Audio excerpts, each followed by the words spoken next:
Napakainit nga po ng ating issue na iimbestigahan ngayon. Ang pag-uusapan natin ngayon ay big deal pa ba ngayon ang virginity? Ang ganda pag-usapan nito, Madam Chan, kasi tabu ito eh. Oo. Ay, ang taray mo doon sa tabu, ha?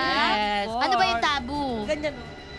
Tabu yon yung pagka naliligo. Hindi, tabu-tabuan, maliwanag ang buwan. Last mo na yon.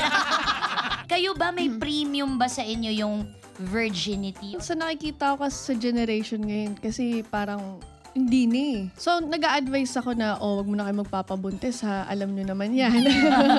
Virginity is a social construct made to control women. Yes, bakit sa lalaki hindi na issue kung hindi kayo virgin, but sa babae issue? May gumalaw na dyan, ayoko na dyan. May choice sila na yung virgin na lang. So, yung virginity, it's something they feel that they're taking. But they don't actually take anything. Nalaman ko ang lahat-lahat sa Birds and the Bees, 19 na ako.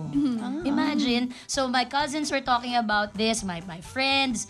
Tapos ako, hindi ko pinag-uusapan, iniiwasan ko dahil meron akong striktong tatay. So ang nangyari, 19, saya pala neto.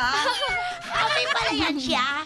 20, nanay na ako. 21 na, 21 ang anak na ako. Sobrang saya. At the end of the day, tatayuan mo pa rin talaga eh. But, it would have helped kung may sex education. We have to be open-minded sa sex education. Sex should be spoken as is, not as something to be ashamed about. How do you deal with the attention, with the judgment? How do you go about your daily lives knowing that this is the line of work you're in? Pero hindi naman to sex work, pero like, people think it's like that kasi di ba maraming nasasabihin na, uy, ito, pokpok siya, ganito, nagpapabayad yan. Grabe kayong naman kayo. judgmental. Ang daming ganun. Pag nakarinig ako niya, kokotongan ko.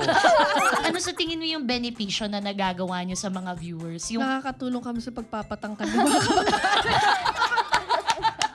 Parang di ako naniniwala. Di ako lumaki. ano nangyari kay Buboy? Hindi effective. Ano to?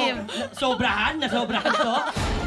Your Honor! Live streaming every Saturday after Pepito Manaloto. Also available on Yulo, Spotify, and Apple Podcasts.